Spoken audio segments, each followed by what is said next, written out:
대림절이어서 주님께 집중할 수 있는 본문을 택하고 내용을 나누기 위해서 이렇게 제목과 본문을 정하였습니다.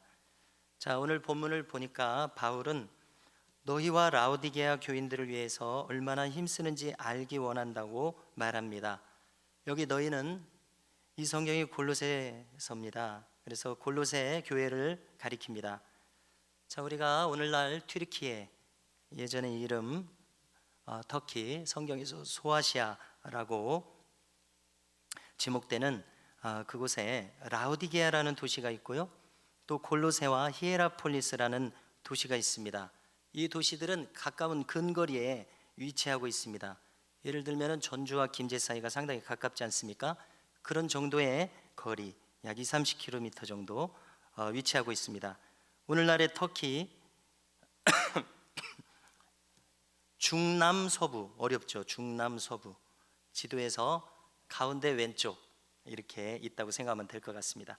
또 소아시아 7교회는 튀르키예 지도의 왼쪽 해안가에 있습니다. 그런데 여기 이 라오디게아, 골로새 교회는 소아시아 7교회의 동쪽 약간 아래쪽에 있습니다. 자, 바울이 이처럼 힘쓰는 이유를 우리가 방금 읽은 곳에서 이야기하는데요, 첫째, 성도의 교제를 통해서 바울 자신도 마음의 위로를 얻기 위해서입니다. 두 번째로, 그래서 첫 번째 계속 다루면은요, 우리는 독불장군으로 살 수 없습니다. 영적인 원리도 마찬가지임을 알 수 있습니다. 우리는 지체를 통해서 큰 사랑과 위로를 경험합니다. 바울도 지금 그것을 원하고 있는 것이죠. 두 번째로, 자, 이렇게 신앙의 근거에서 사랑으로 연합하게 되면 진리를 더욱 확실히 깨닫게 만듭니다. 그래서 진리를 풍성하게 만들어줍니다. 세 번째로, 이렇게 지체들끼리 사랑으로 연합합니다. 진리로 연합합니다. 믿음으로 연합합니다. 그러면 하나님의 비밀인 그리스도를 더 깊이 깨닫게 된다고 이야기합니다. 자, 오늘 이 내용에서 바울은 예수 그리스도에 대해서, 예수님에 대해서 뭐라고 지금 말했습니까? 오늘 제목처럼 하나님의 비밀이다 이렇게 말했습니다. 자, 비밀이란 헬라어로 미스테리온이라고 합니다. 자, 여기에서 영어에서도 미스테리라는 말이 나왔습니다. 미스테리, 무슨 뜻입니까? 감춰진 것이라는 뜻입니다. 그래서 신비로운 것이라는 뜻입니다. 자, 놀랍게도요, 예수님에 대해서 모든 것이 공개되어 있는 것 같습니다만은 예수님에 대한 참된 지식들이 감춰져 있습니다. 당연히 세상 사람들에게는 완전히 감춰져 있는 것처럼 보입니다. 그런데 놀랍게도 우리에게도 어느 만큼 감춰져 있습니다. 저 자신부터 해서 우리가 예수님을 다 아는 것이 아닙니다. 보여주신 것만큼, 내가 추구해서 허락받은 만큼, 그만큼밖에 우리는 모른다는 것을 인정해야 되겠습니다. 그래서 바울은 하나님의 비밀이다 이렇게 이야기했는데요, 안 믿는 사람이나 믿는 사람 모두에게 마찬가지로 감춰져 있습니다. 자, 그래서 우리 믿음을 가진 사람들은 주님을 추구하고 있는데요, 세상 사람들은 감춰져 있기에 예수님을 전혀 알아보지 못하고 있습니다. 자, 어느 만큼 우리처럼 예수님의 진가를 조금이라도 안다면 예수님을 찾지 않고서는 견딜 수가 없습니다. 우리의 영혼이 예수님을 찾고 있어요, 매일. 자, 그런데 세상 사람들은 그것을 모르고 있습니다. 예수님께서 하나님의 아들이신 것을 결코 알 길이 없습니다. 감춰져 있기 때문에 그렇습니다. 오전에 거론한 것처럼 하나님의 아들이실 뿐만 아니라 예수님이 곧 하나님이신 것을 그들은 알 길이 없습니다. 비슷한 내용입니다만은 예수님이 독생자인 사실, 세상 사람들은 알 수가 없습니다. 예수님이 인간이 된 하나님이라는 사실 알 수가 없습니다. 왜 인간의 몸을 입으셔야 했는가? 그렇게 왜 인간이 되셔서 꼭 그렇게 죽으셔야 했는가? 보통 사람들은 도무지 알 수가 없습니다. 안다면 주님 앞에 나왔겠죠. 자, 그런데 우리가 이번에도 시각을 달리해서 하나님 편에서 또 한번 생각해 보시자는 겁니다. 하나님 편에서 생각하면 조금 알 수 있습니다. 자, 하나님 편에서요, 인간들이, 내가 지었음에도 불구하고 인간들이 나를 몰라요. 그러면 어떻게 해야 되겠습니까? 어떻게든 나를 알려야 하시는 겁니다. 그렇죠. 책임이란 것을 오전에도 거론했습니다마는 하나님께서 우리를 창조하셨기 때문에 어떻게든 책임져야 하는 그런 부채감, 의무감, 이것이 하나님께 있으실 수밖에 없습니다. 자, 우리 인간도 자식이 만일 망나니가 되었습니다. 그러면은 그래, 너는 네 인생 살아라. 아버지 인생과 자식 인생이 뭐 다를 수밖에 없지 하고 그냥 마음에서 딱 단절해서 망나니가 된 자식을 잊을 수가 있습니까? 아버지이기 때문에, 어머니이기 때문에 결코 잊을 수가 없는 것입니다. 손 놓고 있을 수가 없는 것입니다. 어떻게든 살리고자, 어떻게든 바른 길을 가게 하고자 최선의 방법을 찾고 싶은 것이 부모의 마음입니다. 자, 우리 하나님도 마찬가지시라는 겁니다. 그래서 하나님께서 찾으신 최선의 방법은 무엇이었습니까? 그것이 바로 십자가였습니다. 예수님이 인간의 몸을 입고 보내시는 그 길이었습니다. 십자가의 대속적인 죽음 외에는 다른 길이 없다는 것을 하나님께서 기어코 찾아내셨던 것입니다. 자, 이와 관련해서 최응종 목사님을 거론하려고 합니다. 그는 1880년 전남 광주 태생입니다. 자, 예수님을 믿기 전에 그의 별명이 있었습니다. 최망치였습니다. 왜냐하면 흉폭한 깡패였기 때문에 그런 별명이 붙여졌습니다. 그는 밤낮 죄를 지으면서 살았었습니다. 왜 그런가 했더니 그의 일대기를 살펴보니까요, 어려서부터 불우했습니다. 6살 때 친모가 돌아가셨습니다. 그래서 계모 밑에서 서름을 당하면서 성장했습니다. 그래서 밖으로 분노를 표출하면서 살 수밖에 없었던 인생으로 흘러갔습니다. 거기다가 19세에 그나마 의지하던 아버지마저 세상을 떠났습니다. 그래서 이제 방탕하면서 계속 살았습니다. 그런데 이 최흥종이 예수님을 믿게 된 것은 김윤수라는 사람을 만났기 때문입니다. 자, 김윤수라고 하는 사람은 간단히 설명하면 요즘으로 치면 비리경찰 같은 사람이었습니다. 그래서 경찰이면은 질서를 잘 유지하는데 자기 역할을 해야 될 텐데 비리경찰이기 때문에 오히려 노름판을 자기가 벌여놓고 사람들한테 자릿세를 받는 그런 악인으로서 살았던 사람입니다. 자, 그러면 그 결과가 어떻게 이어지겠습니까? 막대한 부를 쌓게 되니까 첩도 3명이나 두었습니다. 자, 그런데 이런 파렴치한 사람이 예수님을 믿게 되는 일이 생깁니다.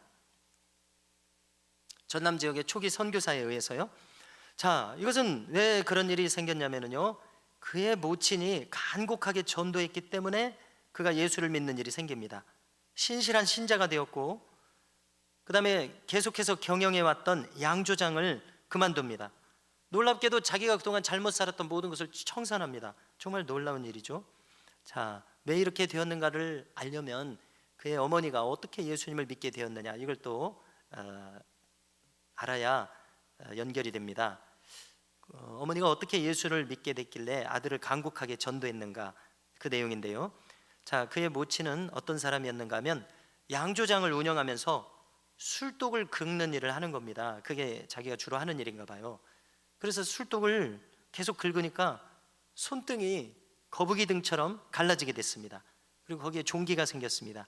뿐만 아니라 병균이 들어오니까 온몸이 열이 펄펄 나게 되었습니다. 옛날에 뭐 얼마나 잘 돌볼 수 있었겠습니까? 그런 병으로도 죽을 수도 있는 것이죠. 자, 그런데 마침 목포에서 의료 선교를 하던 초기 클레멘트 오웬 선교사에게 찾아왔습니다. 그래서 뭐라고 말했냐면, 이 손만 낫게 해준다면 우리 집 술을 얼마든지 퍼주겠다, 이렇게 얘기를 한 것입니다. 자, 그랬더니 오웬 선교사는 웃으면서 술을 받을 리가 없죠. 그래서 아무튼 치료를 해줬습니다. 그래서 병이 나았습니다. 너무나 놀랄 만한 일이죠. 그래서 김윤수의 어머니가 예수님을 믿게 되었습니다. 그리고 그 아들에게도 간곡하게 복음을 전했는데 그 사람이 엄청나게 변화를 받은 것입니다. 자, 이 사람을 최응종이 지금 만났습니다. 이야기를 해보니까 어딘지 모르게 자기하고 닮은 구석이 많아요. 허랑방탕한 모습이요. 그런데 신기하게도 이 사람은 자기의 삶을 청산하고 깨끗한 삶을 살게 되었습니다. 그래서 너무나 궁금할 수밖에 없죠. 그래서 그에게 자초지종을 묻다가 전도를 받고 예수님을 믿게 되었습니다. 자, 예수님을 이제 믿게 되었는데 이 최응종 목사님이 극적으로 변화된 한 계기가 있었습니다. 그것은 무엇인가 하면 포사이드 선교사라는 분과 만났기 때문입니다. 자, 포사이드 선교사는 1800년대 말에 그 동학 농민난이 일어났을 때 전주성에 있었는데, 거기서 동학군에게 일본인으로 오해를 받아서 귀를 한쪽 잘리게 되었습니다. 그래서 평생 귀 한쪽이 없이 살았던 분입니다. 그는 쿠바로 선교를 갔다가 다시 이 조선에서 헌신해야 되겠다. 그래서 조선으로 다시 돌아온 시점이었습니다. 그래서 포사이드 선교사가 이제 광주로 온다고 하니까 그를 맞이하러 김윤수와 최웅종이 그 선교사님을 맞으러 간 것입니다. 자, 여기서 사건이 일어나는데요. 나귀를 타고 목포에서 배를 타고 이렇게 와가지고 목포에서 광주로 오고 있었습니다. 이 김윤수와 최웅종이 대동을 하고서요. 자, 그런데 나귀를 타고 이렇게 오다가 폐가를 만났는데 어떤 거렁뱅이 여인이 몹시 떨고 있었습니다. 그래서 살펴봤더니 한센병 환자였습니다. 그래서 사연은 무엇이냐면은 병에 걸려서 남편도 있고 자식도 5살짜리가 있는데 집에서 쫓겨난 것입니다. 한센병에 걸렸기 때문에요. 나를 살려달라는 그 애원을 선교사님은 외면하지 않고 그녀를 이렇게 안아서 나귀에 태웠습니다. 이때 최웅종이 깜짝 놀랍니다. 한센병 환자인데 스스럼 없이 그를 안아서 나귀 뒷자리에다가 이제 태운 것이죠. 깜짝 놀랐습니다. 자, 그런데 이제 나귀를 끌고 가고 있었습니다. 선교사님이 내려서 이제 가고 있었습니다. 자, 이때 피구름 범벅이 된 이 여인의 지팡이가 땅바닥에 떨어집니다. 선교사님이 최웅종에게 이걸 좀 집어달라고 합니다. 너무나 깨림칙해서 꺼려졌습니다. 그래서 김 씨에게도 집으라고 해도 안 한다고 하고, 그래서 결국 자기가 할 수밖에 없었는데 아무튼 눈을 꼭 감고 그것을 집어줬습니다. 그래서 이제 손에 묻었기 때문에 연신 이 자기 옷에 이걸 문지르는 거예요. 그래서 포사이드 선교사가 이야기하는 겁니다. 혈관을 통해서 직접적으로 감염되지 않는 이상 한센병 절대 안 걸리니까 그렇게 할 필요 없다, 이렇게 이제 이야기를 한 것입니다. 광주에 도착했습니다. 광주에 도착했는데 하루 이틀 7일까지 그 여인이 살고 있었습니다. 7일째 죽었습니다. 3일째 최웅종이 물어본 겁니다. 무슨 사정이 있냐고. 그랬더니 5살짜리 딸이 있는데 병에 걸려서 집에서 쫓겨났다. 이 딸을 꼭 보고 싶다. 이렇게 얘기를 했었는데 거기서 이렇게 결국 7일째 죽었습니다. 자, 이 사건을 통해서 최웅종은 이것을 생각하게 됐습니다. 나는 동족인데도 저 여인을 만지는 것을 이렇게 극히 싫고 결코 하고 싶지 않은 일이었는데, 저 선교사는 이방인인데도 저 여인을 안아서 나귀에 태운 겁니다. 그래서 그는 저 정신이 도대체 어디서 오느냐는 것이죠. 그 높은 덕에 최웅종이 무릎을 꿇을 수밖에 없었습니다. 밤낮 그 생각밖에 들지 않는 거예요.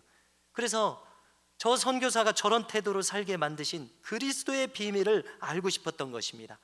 그래서 이 사건이 최웅종의 삶을 송두리째 바꿔놓았고요. 오방 최웅종은 살아있는 성자처럼 한센인을 위해서, 그 다음에 외면되고 소외받은 어려운 사람들을 위해서 평생 섬기는 모습으로 살았었습니다. 자, 이처럼 인류 역사에서 예수님을 정면으로 제대로 만난 사람은 변화되지 않는 사람이 없었습니다. 반대로 옛 시대의 바리새인들처럼 오늘날에도 현대 바리새인들이 있는데요, 동일한 태도가 존재합니다. 옛 시대의 바리새인들도 예수님을 거절하고 죽였습니다. 그들이 바르게 믿지 않았다는 증거는 뭡니까? 그들은 기도를 했습니다. 금식을 했습니다. 말씀을 외웠을 것입니다. 밤낮 신앙생활을 했습니다. 그런데 그들이 바르게 신앙생활하지 못했다는 증거는 무엇입니까? 그들이 정말 바르게 서 있었다면 예수님을 알아보지 못했을 리가 없었을 것입니다. 어떤 사람은 예수님을 알아봤습니다. 그런데 어떤 사람들은 신앙생활을 하고 있음에도 불구하고 예수님을 알아보지 못합니다. 예수님을 거절합니다. 예수님을 죽입니다.